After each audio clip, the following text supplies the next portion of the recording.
What's up, people? It's your boy, Uncle Fred, back in the house, back in the saddle. One more again. Content.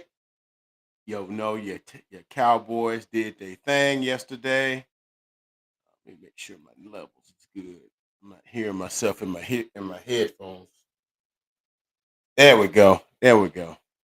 There we go. I had it sort of muted or whatever, but yeah, mute my intro music down. But yeah, man, Cowboys get a W yesterday.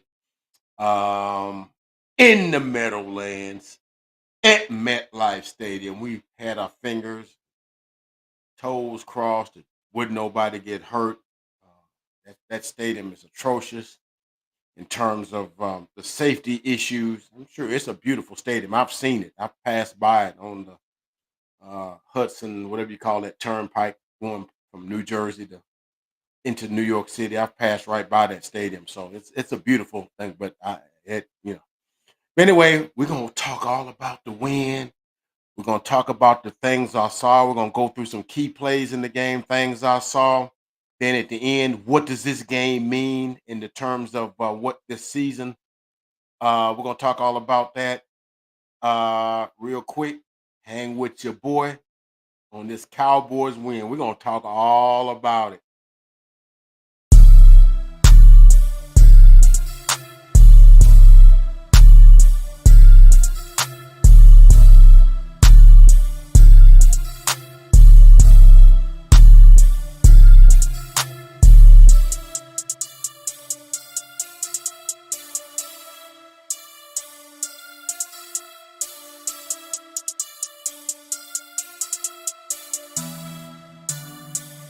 2 times on the beat, bitch.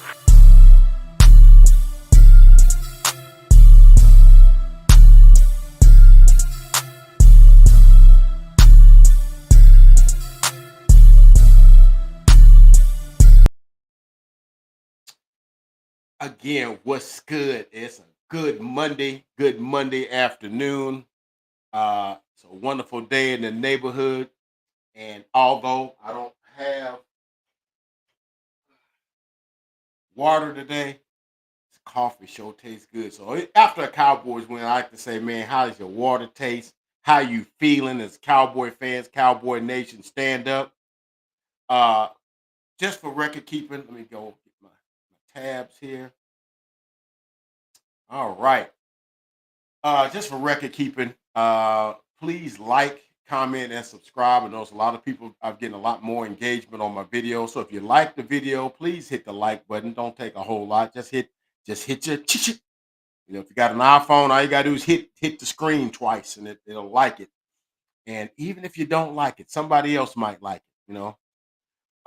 Like, comment, and subscribe. You're going to subscribe to your boy. It's a we do a lot of things on this platform. We talk Cowboys, we talk Alabama football, we talk NFL football. We do a pick'em show every Saturday morning. We pick the NFL games, and then sometimes we throw a couple of college games in there. And then, like sometime later that day, I usually do some Alabama Crimson Tide info, especially when they have big games. They had a big game this past weekend, so I did a couple of videos on that. So it's a wide array of things that's happening on the Uncle Fred Sports Show. So go ahead and go ahead and like and subscribe. I guarantee you will not be disappointed. You want to give me a sip.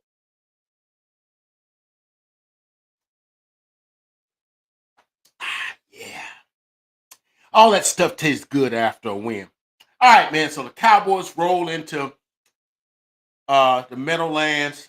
A lot of question marks because, like, we got one win, we had two losses, and we had that one tie from last week that should have been a win. Look, for all practical purposes, I know for outside the Cowboy realm, they may think this is a stupid thing to say, but that's fine. I don't care. I'll be stupid for my Cowboys. I tell them. I even told one of my boys. I said, look. That we didn't tie the Packers, they tied us. What do you mean? It's still a tie. No, the problem with that is we kicked the field goal to go ahead in the game. You guys chose with a second left to kick a field goal, knowing that it would end in a tie. I'm not sure I'm doing that. I'm just saying. I'm just saying. If it's a second left in the game, I'm at the 15-yard line. It's a tie. It's a It's well, I'm behind 40-37 or whatever. I'm not kicking the field goal to tie, knowing that's the last play. No, I'm going to shoot one in the end zone and take my chances. They chose to tie us. They tied us. We didn't tie them. All right. That's Uncle Fred's logic. All right. But enough of that. On to this game. So we roll into this game. We get a lot of bad news going into the game. Here about midweek, Cavante Turpin is down. We're already down CD Lamb. We're already down Cooper Beebe. We're already down Tyler Booker. And I'm like, Dad, gum, what else could happen?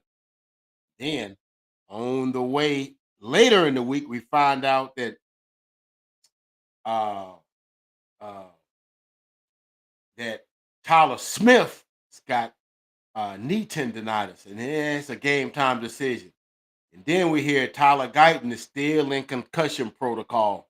He's still concussed from the Green Bay game. He didn't finish that game. And it was thought to be not that serious. And so we rolled into that game, but not one, not two, not three, but four backup offensive linemen. Only Terrence Steele was a starter. He's probably our worst starting offensive lineman.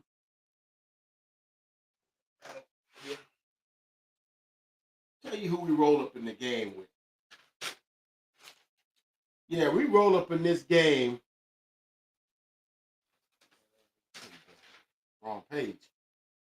Yeah, we roll up in this game with Nate Thomas at left tackle, Hakeem Adeniji, who this is his first time playing for us. He picked him up in the offseason. I think he played for Cincinnati or somebody like that. Brock Hoffman, who's made a start here or there. Got an issue here. Hang on a second. Hang on a second.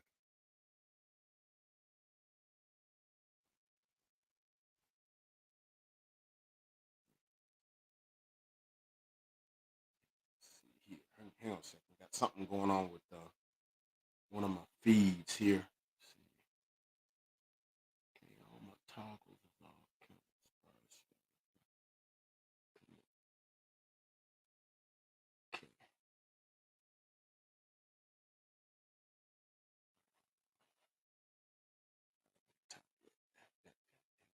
Right now.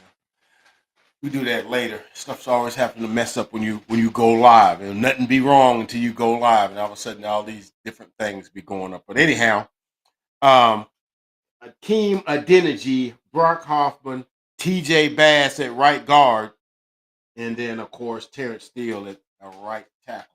So now that might not seem like much, but on the road with guys that have not played together could make things a little interesting. All right.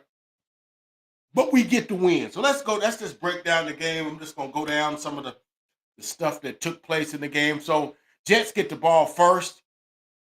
And because one of the things that we were looking at in the game, because we got the number one offense in terms of points. I think we're in the top 2 or 3 in terms of yardage, but I think points, I think we're averaging about 30 points a game, 30, 31, 32 points a game, somewhere in there. I don't have the exact figures. Excuse me. But we're number 32 in terms of defense. Like, we can't stop nobody. Because I mentioned that in our last video. Like we really not. I'm not really expecting the Cowboys defense to be a top 5 defense.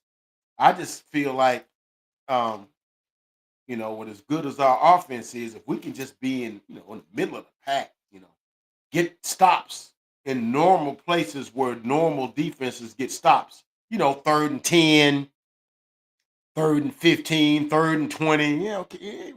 Even porous defenses get off the field on those down and distances, right? And I saw against Green Bay last week, we got a lot of 3rd down and longs that they converted, or they make a pass and they come up and we couldn't make the tackle, whatever the case might be. But anyway, so we knew that with Justin Fields and how he's able to, run around and do different things, that he was going to cause some problems. Now, maybe not as a prolific a passer as say a Jordan Love, or people look down on Russell Wilson, but when he's got time and he's settled, he can make throws. It's just sometimes he gets a little off.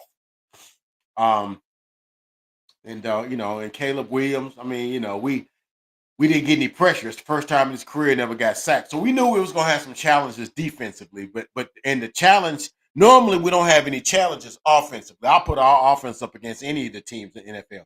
But if you got 4 offensive linemen down and you got, you know, 2 of your 3 top receivers down, then that makes things a little dicey on the road. So those are the types of things. So let's get into it. Let's get into it. So the Jets get the ball first. They go on a 6-play, 66-yard drive. Key plays a Brees Hall 22-yard run. And they get down inside the 5, and they had a run by Justin Fields, and then they had like an offside or something, and it would have been like second and goal from like the goal line or 1-yard line, and they chose to take a penalty, which would have been second down from like the um like the 5. I can't remember how it went, but they took 2 cracks at it rather than 1 crack at it. I think that's the thing. It was going to be third down from the goal line or second down from the 5-yard line, because I think they were at the 10. It's half the distance. So they took second down from the 5, and they didn't get in, so they ended up kicking a 25-yard Nick Foles field goal. Nick Folk used to be kicking for us. I don't know if y'all know that, but just saying. So it's 3-0.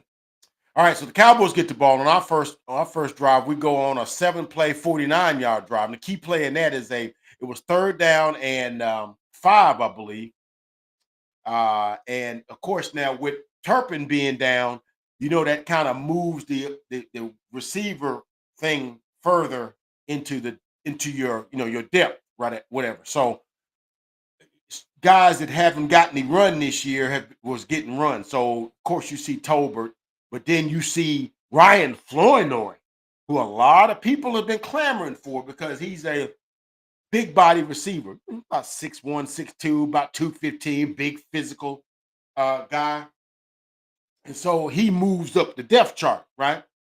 And so he's like the third receiver, but sometimes the third receiver is like the second receiver. He gets to play on a lot of downs because a lot of times you in 3 receiver sets. So very first play of the game, he runs like and I was like, Shotty, you done learned enough about putting these receivers in the backfield and running them, but he has a 0-yard gain on that play or whatever. And then here on third down and 5, because I think they threw a 5-yard pass to Ferguson, which I thought he was going to get the first down, but he sometimes gets stopped now. But anyway, on the third play, it was third and 5. That goes back and there's a nice little over route, and they got good protection. A nice little over route by Flournoy, and he beats the corner. The corner has maybe it's about this much space.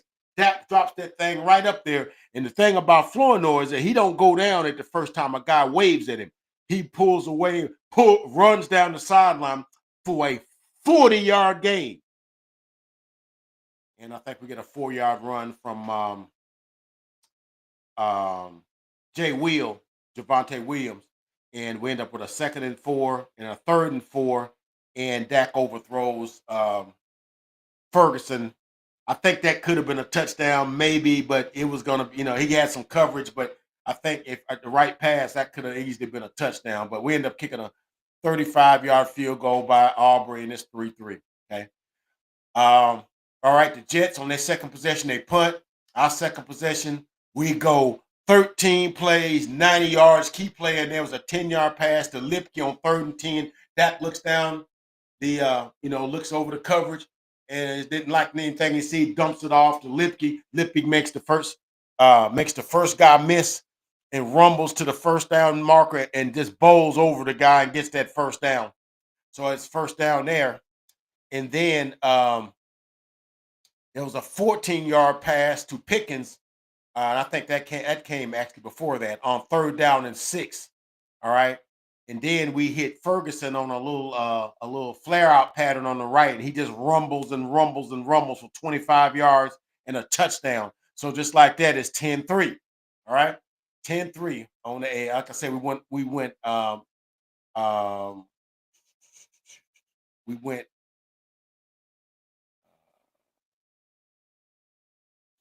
yeah, we went 13 plays and 90 yards on that drive. And it's 10-3 at this point, right? So it's getting towards the second quarter. Dret's on the drive. It's 10-3. They've driven.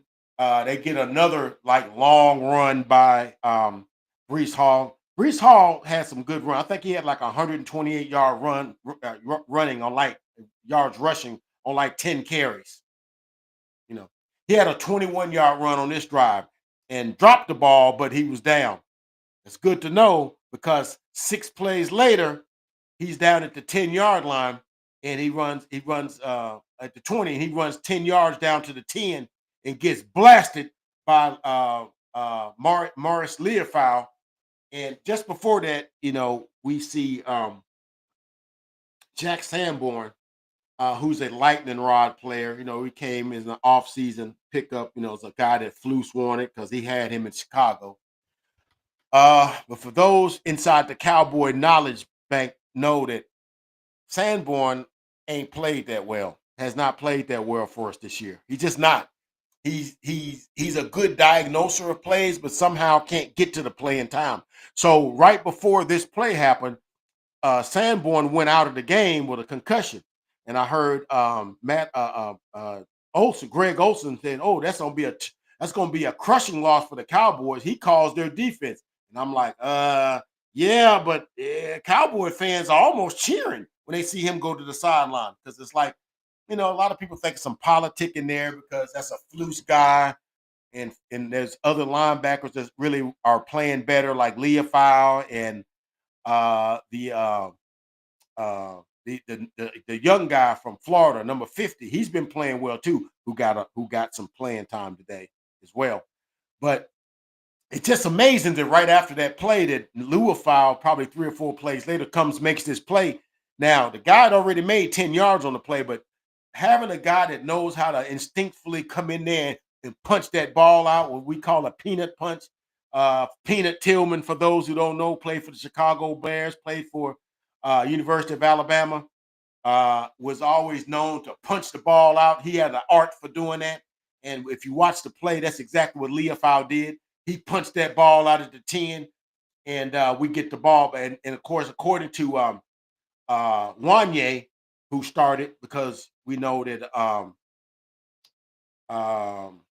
our starting free safety was not, didn't play today. He's out. He actually had been put on IR, so he's going to miss 4 games. So that means Wanye gets to start. Right. He said when they lost that fumble, it said you could tell like some of their confidence kind of waned. Right. So what did we do? And that takes points off the board. So obviously that would have been at least 3 points there. It would have been 10-6. But for them not to get any points at all, that's definitely something, because our defense has not been able to generate any turnovers. We only got 3. Got 2 fumble recoveries last week against Green Bay.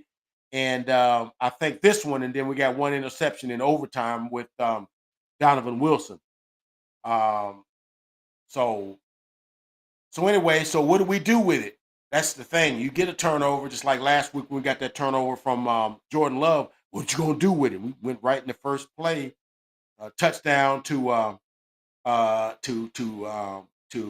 Pickens, and got a touchdown off of that. So what do we do on this play? After this play, so we're 90 yards away. Okay, so we go.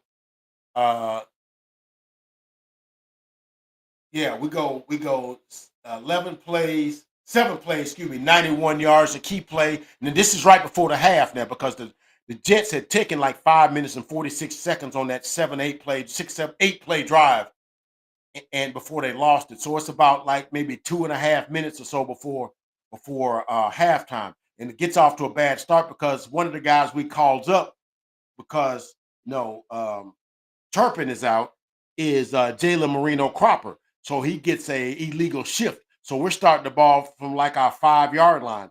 We were starting from like the 9-yard line, and they go like half the distance, so it goes back to like the 4.5-yard line. So it's really a 91-yard drive, but it's really like a 95.5-yard drive. Really, what it really is, right? So we go 7 plays, 94.5, whatever. Even though it's only recorded for 91 yards, it only takes up a minute and 21 seconds. So the key play is on that drive is as we go to Flournoy for 10 yards on second down. And then Dak has a nice 14-yard scramble right after that. And then 2 plays after that, Dak and his cadence. People don't understand how important Dak's cadence is. The way you use your cadence is sometimes key, and sometimes it identifies things. It gives time to look the defense over, but it throws the defense off in that it'll allow you to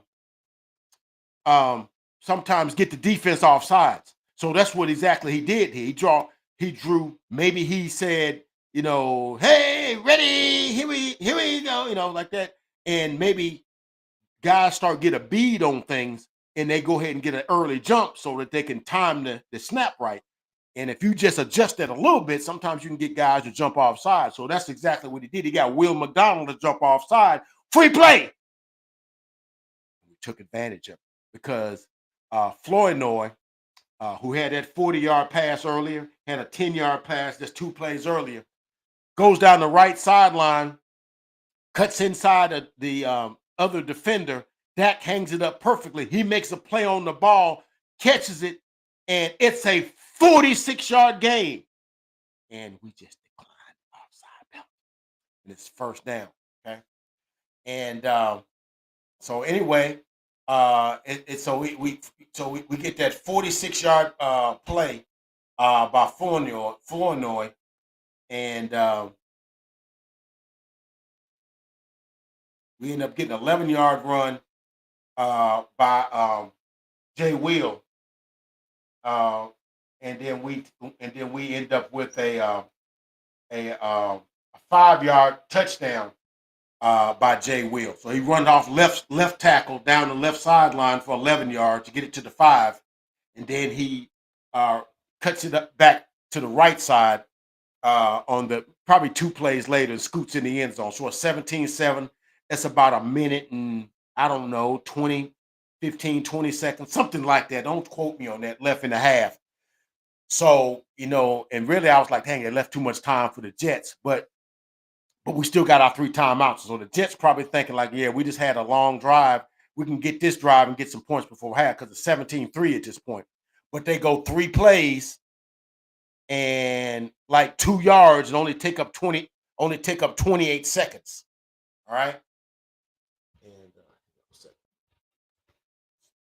only take up 28 seconds. All right. So we get the ball back. We use our timeouts and we get the ball back. All right.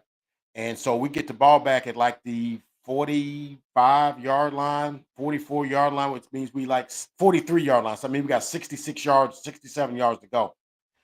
And we get them on the first play because they're playing prevent. We're in shotgun, they're in prevent. So I don't know who changed the play because we don't have no timeouts, right? And it's like 40 seconds left, maybe 30 seconds or so left in the half, whatever. By the time we get the ball after the punt, whatever. So I don't know if they changed the call or whatever the call was, but I would have never thought they would have ran this play at this time of the game in this specific situation. But Dak hands the ball to Jay Will because now they're in prevent, so they're in like this real, light box. It's probably like 4 guys at the line of scrimmage, and everybody else is in medium coverage and deep coverage because you're gonna throw the ball, right? They don't have no timeouts, right? So we guarding the sidelines, and we're gonna make you use up the time. So Jay Will bust through the thing, and left tackle Nate Thomas blocks. I think it's Will McDonald, and then goes on to the next level. Well, Jay Will bust through there, and in the process of trying to block the second guy, he gets in Jay Will's way. Jay Will just knocks him to the ground, and then busts because there's nobody there after that, and he just rumbling and just rumbling and just rumbling. And I'm like, shit, he's gonna go 67 yards. I'm like, go, Jay, go, Will, go.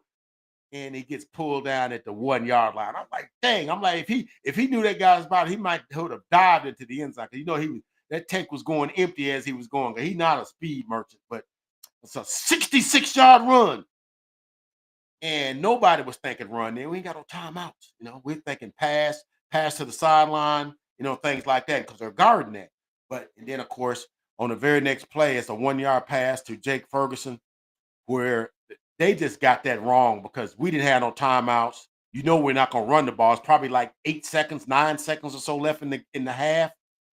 You know, good and daggone well, we're not gonna run the ball. So why would you allow him to run free like that? Because he, blocked down and just curved all the way around, was standing wide open in the end zone. And Dak hit him perfectly. And there was some sort of thing on the after the play, and they moved the extra point back like 15 yards or whatever, and it hit the upright. I'm like, come on, Aubrey. I don't know if you got a parlay on that or not, but it's 23-3 at halftime. Now, for all practical purposes, game's over. I know they're not going to score no 20 points on us in the second half. I just know that they're not, even though they did score like 19 in the second half. So I mean, a lot of that was in makeup time or whatever. But anyway, in the second half, we punted on our first two drives. They punted and went on downs on their second play, and we was getting some good pressure in this game, right? And I'll talk about that at the end. But we so on our third possession of the second half, it's first and 10 from the 40 um 7 yard line. We get a 2 yard run by Williams, get it down to the 49 yard line, and George Pickens. And that's, I mean, one of the things we'll talk about too is that hopefully there's nothing, no funny business going on with this, because our front office be doing some janky things, right? Now, I mean, I don't want to get that stirred up, but I done seen too much of how we do stuff. And I'm actually looking at the play right now. I got the game pulled up right now, and I've been watching the game all day, all last night, watching it, looking for different things and plays and stuff in the game. But on this particular play, they got one-on-one coverage with Chase with Sauce Gardner, and he just beats him and stacks him, and you can see their hand fighting as they're going down. And I think maybe there was a slight push off. I'm looking at it right now, slight push off by Pickens, but then Gardner is trying to get back to him, and he's pulling at his shoulder, and you could see Pickens just keeping him at bay, keeping him at bay as the ball's in the air. They could have easily called pass interference on either one of them, but since both of them were doing it, they just kind of let it go. Then the ball gets there, and he kind of just makes a play on the ball, cradles that thing, and falls into the end zone for a 49-yard touchdown pass. It's 30-3, and it's over. And so from that point in the game, really, they're getting a lot of cosmetic scores. I think from that point on, I think they get a couple of touchdown passes, and 2-point conversions, uh, and field goal for once. They got a field goal on one of them, made it 30-6, and hoping it might be the final score. Then it was 30-14. They got a touchdown, a 2-point conversion. Then they got another touchdown, a 2-point conversion. So they ended up scoring 19 points in the second half. And we ended up scoring another touchdown once we turned them over on downs. A little rollout pass, and he hits Javante Williams on a little. I guess you can call it a little. It's not a wheel route, but down in the goal line. A lot of times the running backs are always uncovered, so he just kind of leaks off underneath, and he just peels off. Dak hits him. He walks in the end zone. It's 37-14 at that point. And they get another touchdown late, make it 37-22. So anyway, we win the game, dominant fashion, 37 to 22. That allows us to continue to average 30 points a game. Sorry, I kicked my ring light right there. So there's some observations. There's some things I thought about the game. I thought our offense was efficient. And and I want to talk about a couple of things as we get ready to close the video. some things that I saw and things that maybe people maybe there's some arguments about. And I know the Cowboys, and I know as Dak was walking off the field, I should have probably saved that so I could have showed it to you. But I know y'all done seen it. Y'all got Twitter, y'all got ESPN, y'all got all that stuff. So y'all done whatever I see, y'all done seen it, right? You see Dak walking off the field, and you hear people saying MVP, MVP, MVP, MVP as he's walking off the field, right? And I was watching the comments, kind of like, "Hey, y'all just beat the Jets. You just beat the Jets. You got the Jets and the Giants, and together they got one win, and then none of them have a win when you play them, right? Okay, right. I mean, I get it. I get it. I get the argument. I get the argument. See, but I like to look at things with what they call context. There's context to things. Yes, you played the Jets. Okay, you're playing them in their building. Okay, you're playing them without a large component of your offense and defense, right? That aren't there. Okay, so with the way this league is now, with with the parity that Roger Goodell is wanting to put forth, want to put out there, there's really not a lot of difference between the top level teams and the lower level teams. One or two players here or there. That's the difference in them. You miss two or three players, you're now on even level with those teams that if you had everybody, you would just run them off the field. You miss a couple of guys, and now y'all kind of even, right? We're missing 4 offensive linemen. And what people don't understand and don't understand football, you miss an offensive lineman, how you gonna do your line calls? Okay, how you gonna call out protections when you see like the defense changing? How do you check the runs and stuff like that? Because you block differently for a run than you do a pass, right? It's not the same kind of blocking, so that stuff has to be communicated. You playing with guys that hadn't played, number one, hadn't played together before, and there's a couple of guys making a first start.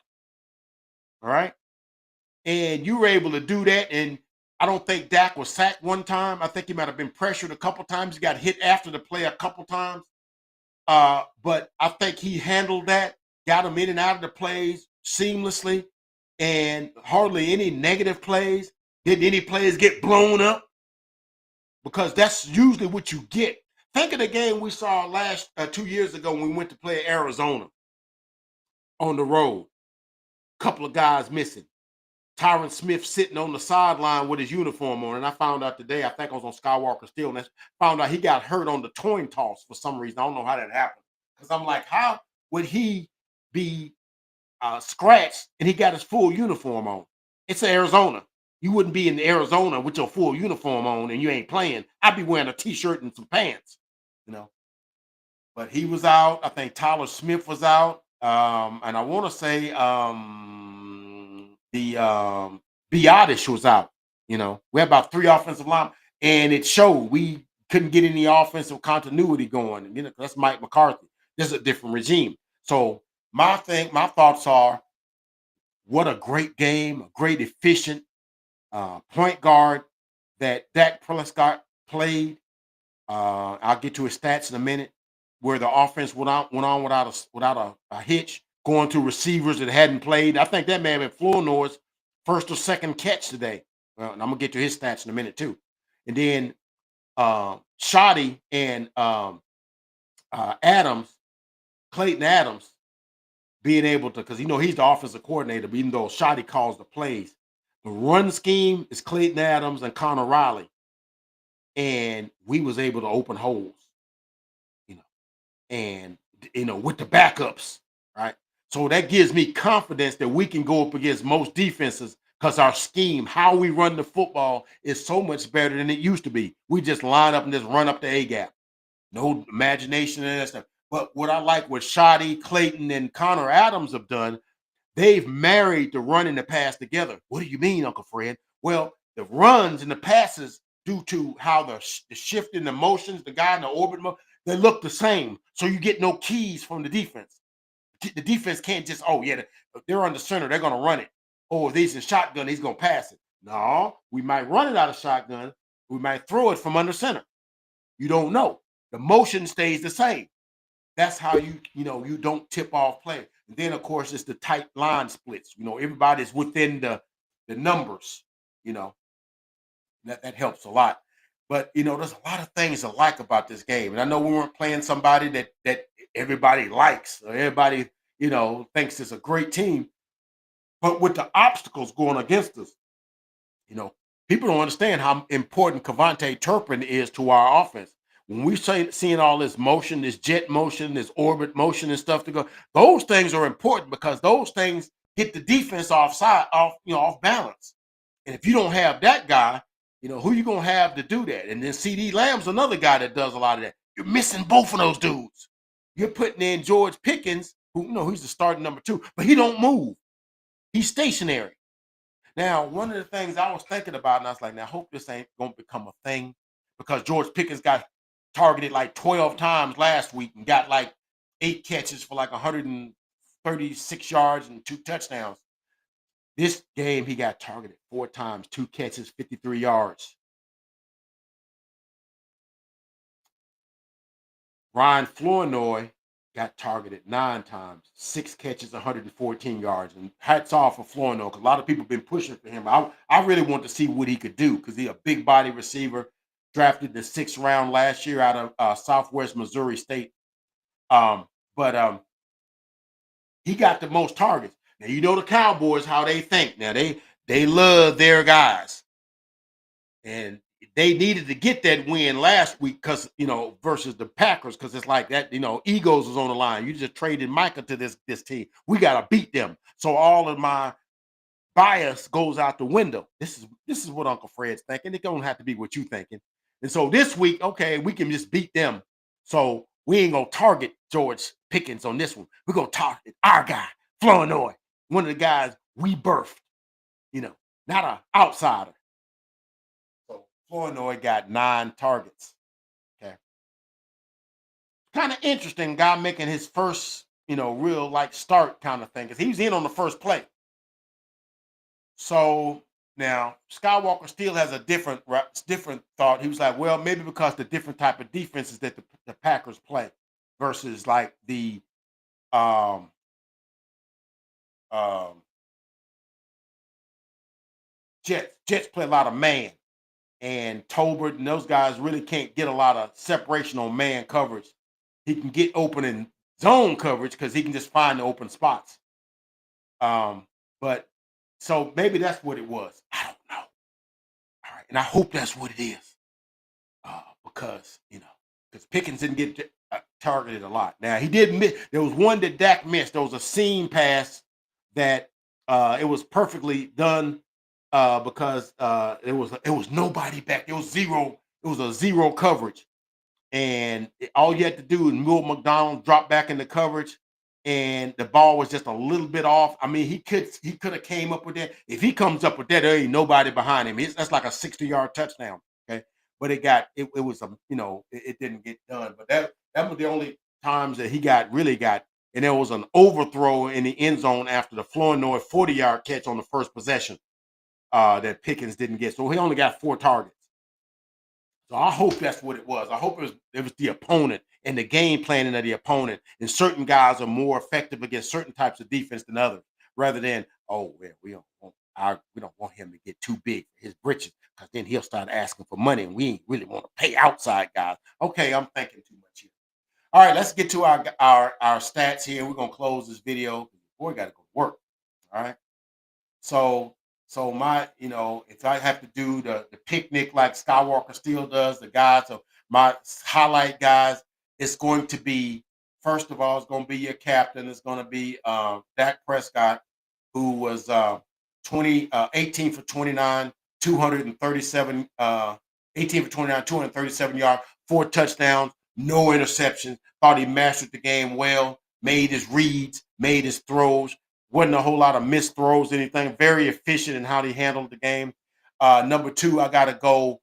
I would go with Flournoy, but I got to go with Javonte Williams. 16 carries, 135 yards, and a touchdown, including that big-time 66-yard run before halftime. And then he had a touchdown catch of like 5 yards in the fourth quarter. Okay. I think he's in the top 5 in rushing in the NFL, and he leads the NFL with 5 rushing touchdowns. I think he got a touchdown receiving. So, yeah, that's one of the pickups we got that's been very productive for us. Next, I got to go with Ron Flournoy. 6 catches, 114 yards, with a 40-yard catch, a 40-yard catch, and a 10-yard catch on 3rd and 6. Um, Very big ups for him. So going forward, I'd like to see him get more run in our packages because a big time receiver like that, and he got a lot of yak. Everybody know that yards after the catch. Big receivers a lot of times get good yards after the catch. So as we close the video, it's something I want to address because one of my friends was saying, he said, "Man, what do you feel about how you feel about your team?" I said, "Man, I feel like, man, we get all our players back, man. I ain't really worried about nobody. I ain't worried about, only teams I'm kind of worried about if we playing is like the Detroit Lions, which right now I think is playing the best football in the NFL. I still think the Buffalo Bills are, even though they took one on the chin last night, losing 23-20 to their New England Patriots. Shout out to Stephon Diggs. He put on a show, last night. But other than that, I said, no, if we got all our players, I like our chances against anybody, even against Washington, man. They look pretty good. Look, man, we played them in 2 weeks. If we got CD, we got Turpin, and if we got at least Tyler Smith and maybe Booker back, we can be okay without BB because I think his injury is a little more significant. If we got Booker, Tyler Smith, and we can have Nate Thomas or Guyton, either one. I think they're interchangeable. I think we can use either one. If we got those two and we got CD, I don't think I'm picking us against the Commanders. I gives a damn. I'm picking them against the Commanders because yeah, well, you don't know if your defense. No, your defense is not going to be the end of the thing all season. They're gonna make some strides here or there, especially as we don't know how long Sanborn's out, as we know. Leofile's gonna play, and that other kid, I can't, his name escapes me right now. The kid we got from Florida, he had 16 tackles yesterday too. Now, I know he missed some stuff. He's a rookie. He gonna miss some stuff, but he's athletic. He can get there. And Leofile, he gonna miss some stuff. He gonna overrun some stuff, but he's gonna knock the crap out of you if he get a hold of you. I know that. That's one thing we need, that physical presence. And what if we get, say, Ravel or Overshawn back? Now I know I want them to make a move, get an extra guy, but I'm talking about to get to the thing we need to get to. We play them in 2 weeks. We play Carolina next week, and I know Rico Dowdle been talking some stuff. That's fine. We got something for him. He had a 206-yard game yesterday. Shouts out to him. But keep our name out your mouth, bro. We doing what we doing over here. You're gonna see the Cowboys soon enough next week. But we hoping we ain't looking ahead. But when we get the Commanders in 2 weeks, we got CD, we got Turpin, and if we got Tyler and or Booker back, I don't see how they stop us because I don't know what team has two corners that can guard CD and or George Pickens. And then if you don't have two corners, then you got to scheme it up. I mean, you got to put 5 or 6 in coverage. Well, that only means you got 5 at the line of scrimmage or 6 at the line of scrimmage. And we've seen what Javonte Williams does with light boxes. Javonte Williams wants to run the ball through your freaking face. Okay, that's what he wants to do. That's why I want them to get him a compliment because you can't continue to run. Well, he only ran it 16 times yesterday. So I don't want to run this dude in the ground and then we ain't got no running game. Our front office is reactionary instead of proactive. They want to wait for something to happen until they're making things happen, right? But no, I like our chances. Even against Philly, if we get them in Dallas, I like our chances. So we got our players. We can whip them. In Philly, I don't know. Buffalo and Detroit, I got to see some more, But I like where our team's going offensively because I think we got a system that while we run it, I think we're hard to be stopped. And I think if we don't get any more guys hurt, and if I think we can continue on what we're doing, I think we can win some games. I think we can go on a little bit of a run. Okay.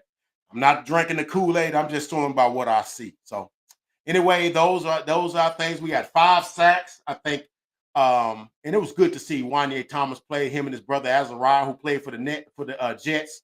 And I'm watching him right now, him and his mom and his sister having a nice moment. That was good to see. And it's good to see Wanye finally get a chance to play. But he had a bunch of big plays too. We had like 5 sacks. I think Williams had one, didn't grab a face mask. I think Houston had a sack and a half. He shared one with Kenny Clark. And Dante Fowler had a sack.